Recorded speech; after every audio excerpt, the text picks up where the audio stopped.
Hi, Highlander.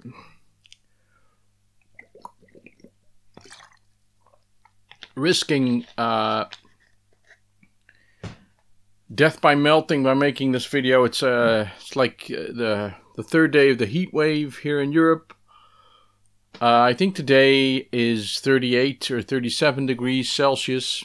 I don't know what is that in dollars. Is that like 100 or something? I didn't do the math on that, but it's unusually hot. We have high pressure. I'm going to do a weather report. We have a high pressure area in Spain, which is pushing hot air up through France to the northern countries, and it's been doing that for days. And now that high pressure area, or a new one, is formed over Germany, trapping the hot air still, and we're all melting.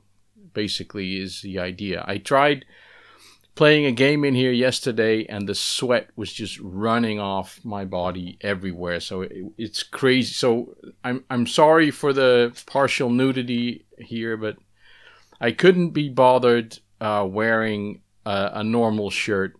It would have been wet within, and I keep drinking water, chilled water.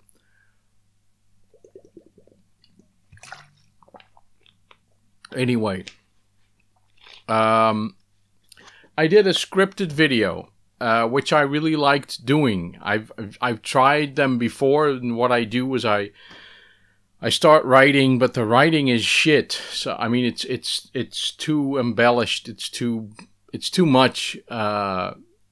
When you try to record the writing, it doesn't feel right. It doesn't sound like, it sounds like written language. Now, it's always difficult to make something that you read sound like you're just saying it.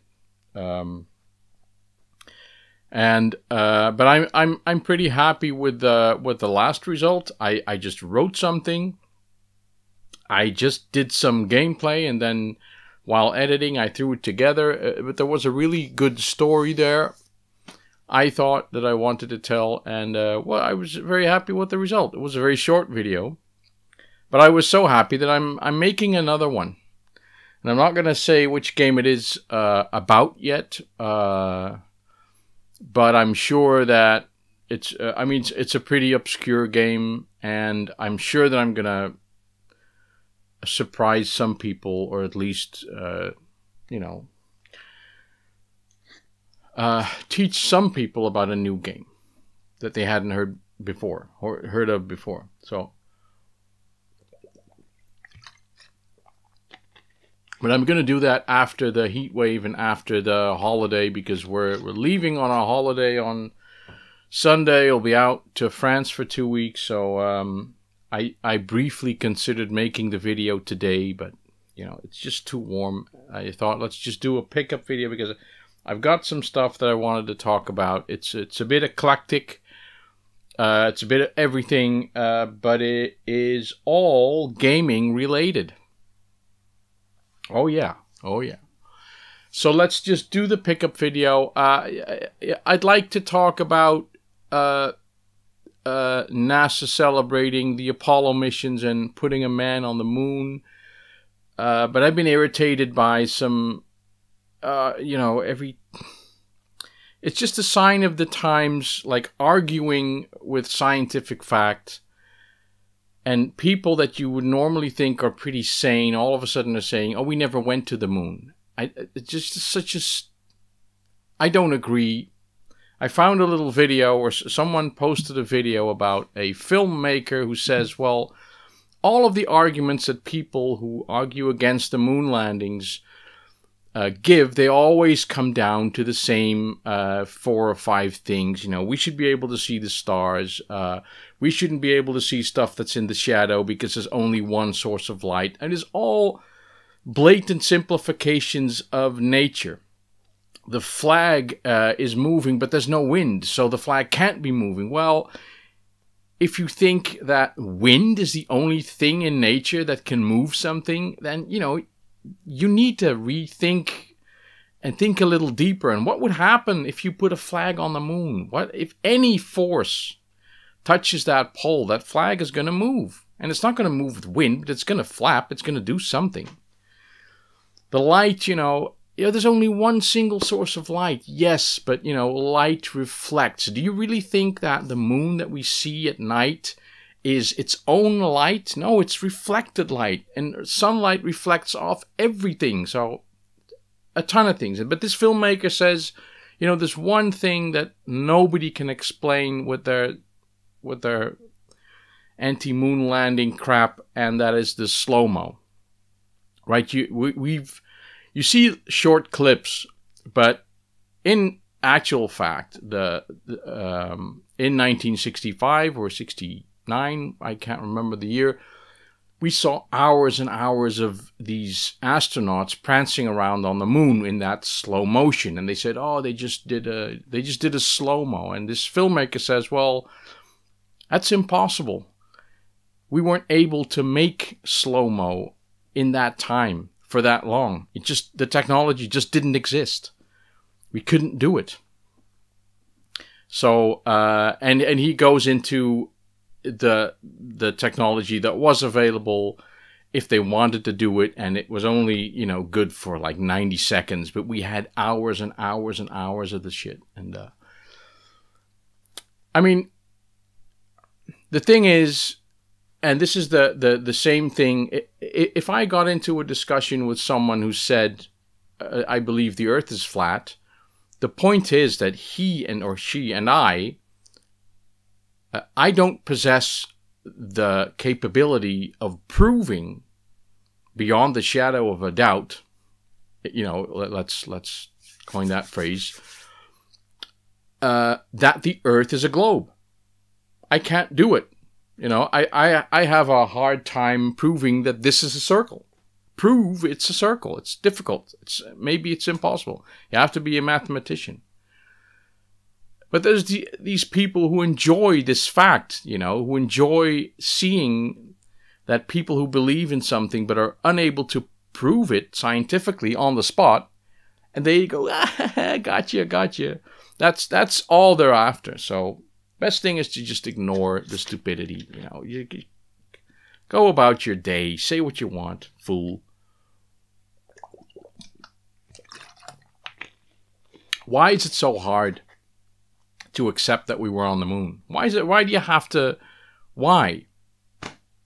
Is it so difficult to accept? Is it so threatening? Why don't we go now? Why should we go now? Anyway, I don't want to talk about that, but I have now. So, but that's like all the space news that I know about at the moment. India's gone up, and China's working, and I've missed a lot of stuff as well. It doesn't really matter that it's quiet on the space front, because space is just it's just an empty, rocky place, right? Space is fun for geologists. So, pickups. Let's just do pickups. And despite the weather, I went to the gym and I washed my hair at the gym, of course, but it dried so quickly in the heat that now it's all fluffy. My hair is thinning, by the way. I'm not far from being thin-haired. Anyway, I have this thing for Borderlands. I went to Net Game with Mark, and I saw this game, Borderlands 2 add-on content pack. Now, I did ask at the counter if this content is also included in the Borderlands 2 Game of the Year edition. And it's very funny because the guy behind the counter said, I don't know. And the girl said, yep, it's all in there. So I think that even if she didn't know, it does make a lot of sense. And I really, I just felt like I wanted to collect everything Borderlands. And I've played Borderlands 1, and I partially liked it. The problem I felt was that there were a lot of these dog-type creatures, and they just kept coming up, and I was having trouble. You know, you have to. Well, anyway, I partially liked it, but I like the style. I like the graphical style, and that's something that is enough for me to say, hey, let's have all the Borderlands games, and then I have my online little tool that I can use to see if I already have this, and I didn't have it, so it was only €8. Good. So on that same trip, we're going on holiday, and my wife wanted to take our Yahtzee set. I don't know if you know that. It's just some dice and a block of paper, and you keep score, full house, straight flush, all that. And we didn't have any of the paper left, so she sent me out to find something. And sure enough, I don't have it here, but I went to the thrift store, and Mark actually found a copy of Match Point, which is the same game but by a different name, which had all the gubbins inside. So now we have a little book. And while there at the thrift store, and they have like, well, it's fair to say they have hundreds of board games, and lots of them were dominoes for some reason. But I found this. Now I've been.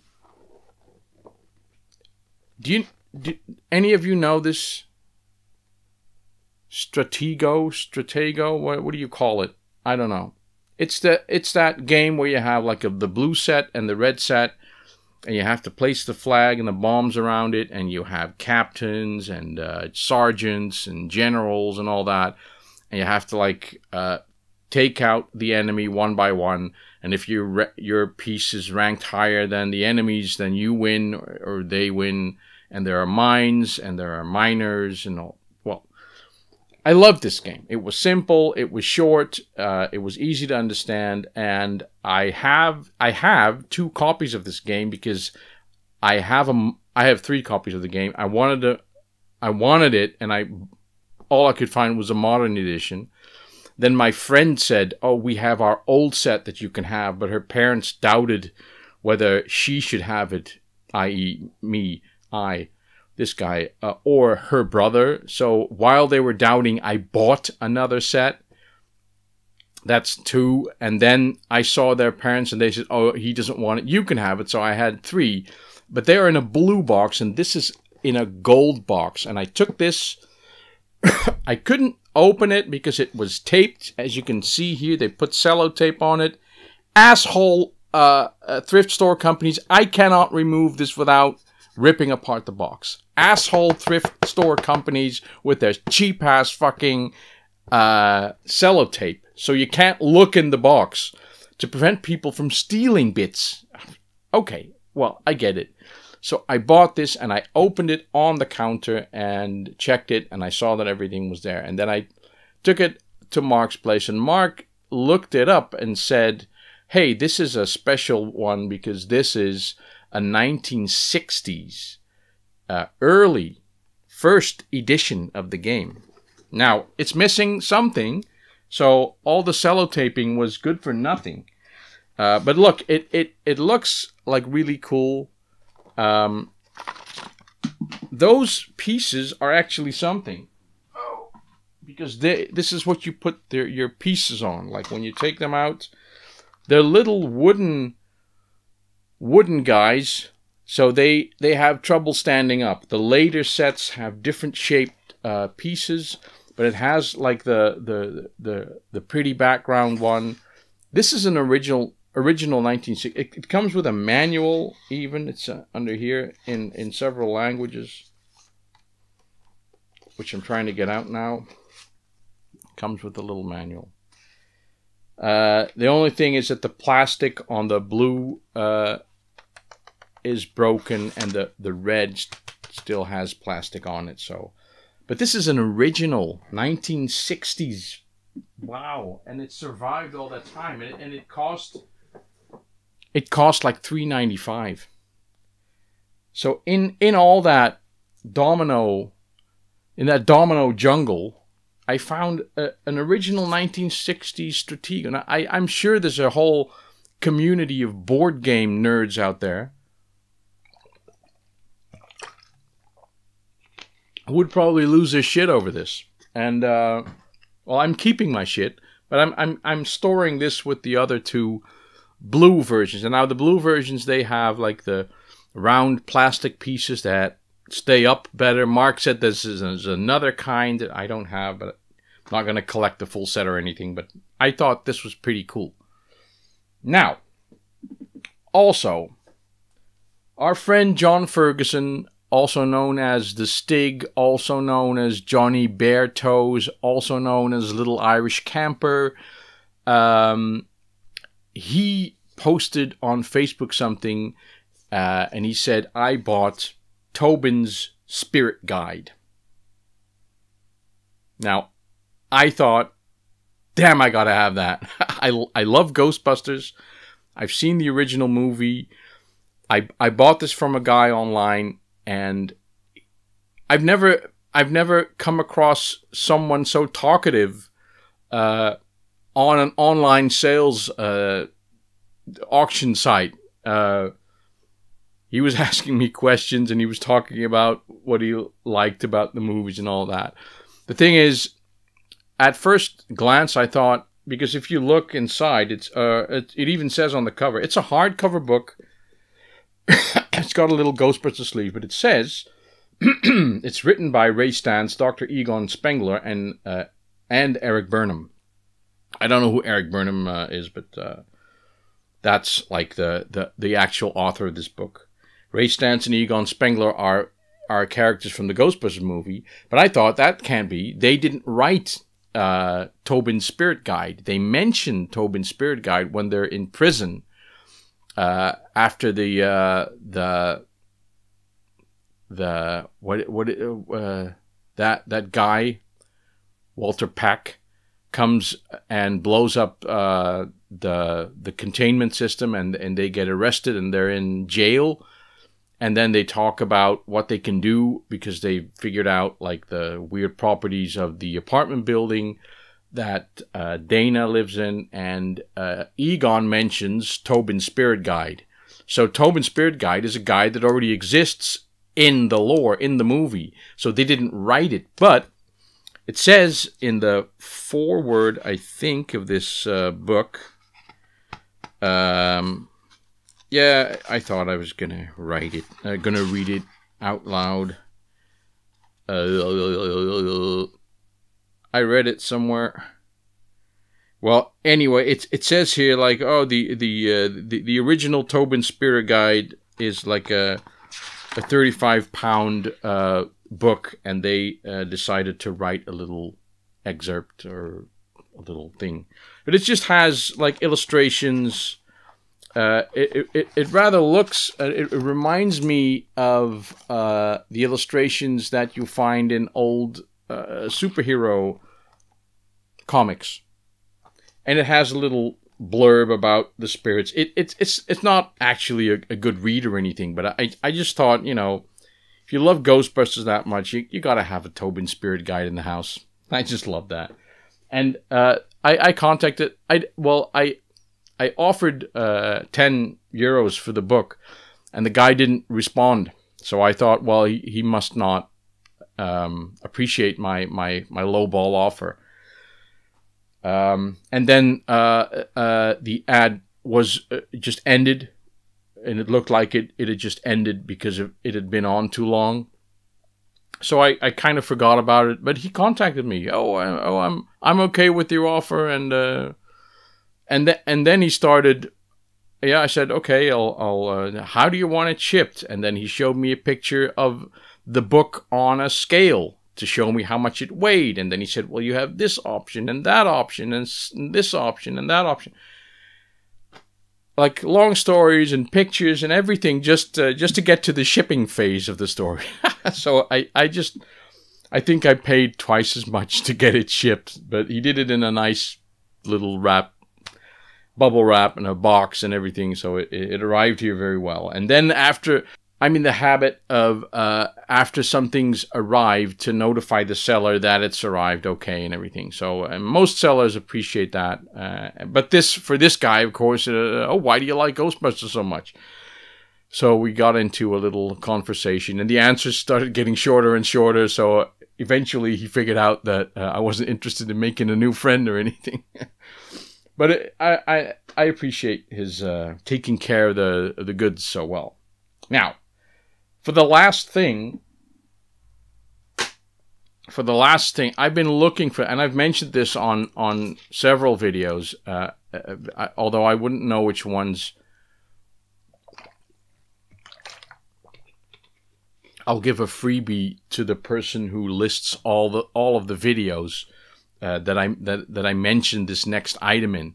But mind you, I have no way of checking really if it's complete, that list of videos, because I don't know when I mentioned it, or when I started mentioning it, but I've wanted this for a long time. Now, here goes. And I've tried getting it a couple of times, but for some reason, it's a really sought-after magazine. I got it. It's the Personal Computer Games March 1984 issue with Which Kong is King. This magazine, I've seen it offered like 2 or 3 times in the past few years. And it's always gone for £15, the magazine only, X shipping and everything. And I'm just not going to pay that kind of money. So I paid a little less for this. The guy offered this primarily,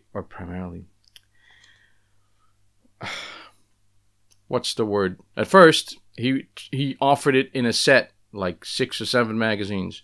And that was just too much. So I contacted him and asked him, can I offer you money for one? He said, yeah, but I'll have to split the lot apart and make pictures. So over the next few days, I'll put it up. And so he started putting up new ads for single magazines, but he didn't do this one first. So I had to wait. And in the end, I was the only one bidding on this one, and I got it.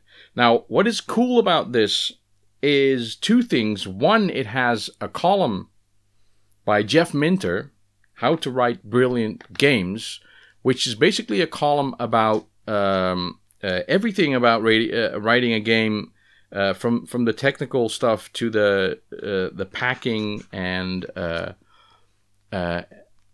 shipping and selling and all that. So it's still very relevant somehow for the indie developers. The other thing is that it has a basic listing of Balloon in here. I made a game, Balloon, and it may well have been this game. I don't know. I don't know if I based it on this, or I can't remember making everything that I see here, but I made that game, so I think it's fun to see. Now, I'm going to look, and I could have done this beforehand, of course. I'm going to look for the main thing in this. Oh, this, I remember reading this story. Mike Richardson, a genius on the quiet who made Scuba Dive. Sorry, I should show you. This guy, what's going on? Oh, this guy, I remember reading this when I was a kid. So, and I basically, I'd forgotten about it until I saw this again. Oh, God damn. Give me a moment. I'm gonna... Oh, there we go. Page 29. You still with me? Yeah, you are. I'm the one suffering here, by the way. It's really hot. But this interview, Matthew Smith, the miner designer, this story with these pictures, I read this story when I was a kid. I got a stack of these magazines from my friend Frank, who wasn't interested in them. He didn't want them anymore, and he gave them to me. And I read these magazines on my Saturday mornings, when I was like my best moment of the week. And I was reading this, and I saw this guy sitting at this computer. And this is who I wanted to be. This picture. And then he writes about how it's easier for him to design graphics on the BBC and then port it over to the ZX Spectrum. I didn't understand half the stuff that he was talking about. And this is after he wrote Manic Miner, of course, because he was on his second or third game there. But I just thought it was so cool to see those pictures and to see that guy. And that I was convinced, if he can do it, I can do it. Basically the story of my life. Now I know that things that I see I cannot always do, but this inspired me so much. And I had this picture and this interview in my head all this time, and I sort of tracked down which magazine it was in. And Personal Computer Games magazine wasn't a magazine that was around for very long.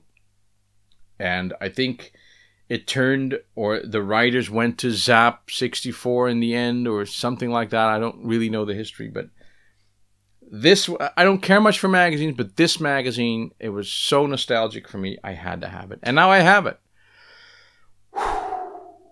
A pickups video.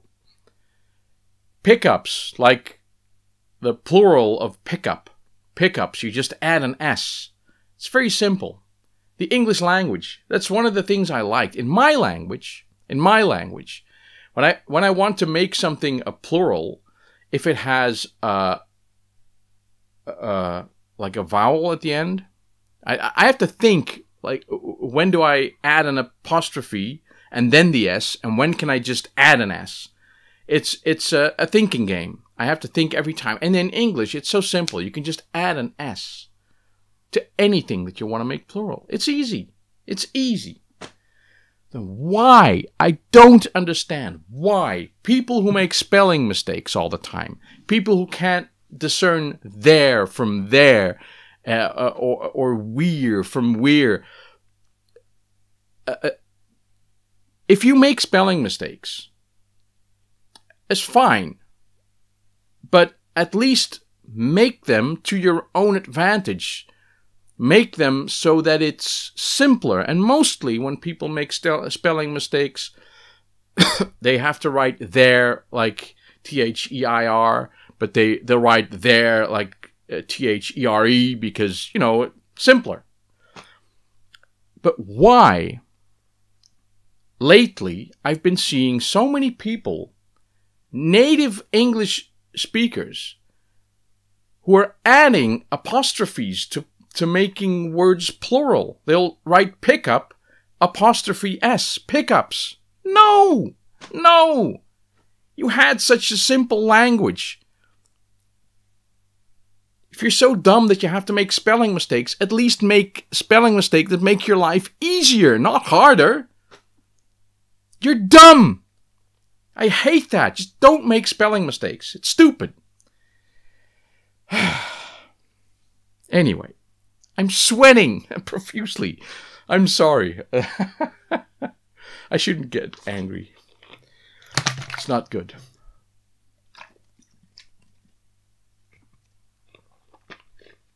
Anyway, I'm going away for a couple of weeks, just 2, and then I'll be back, and it'll be like nothing happened.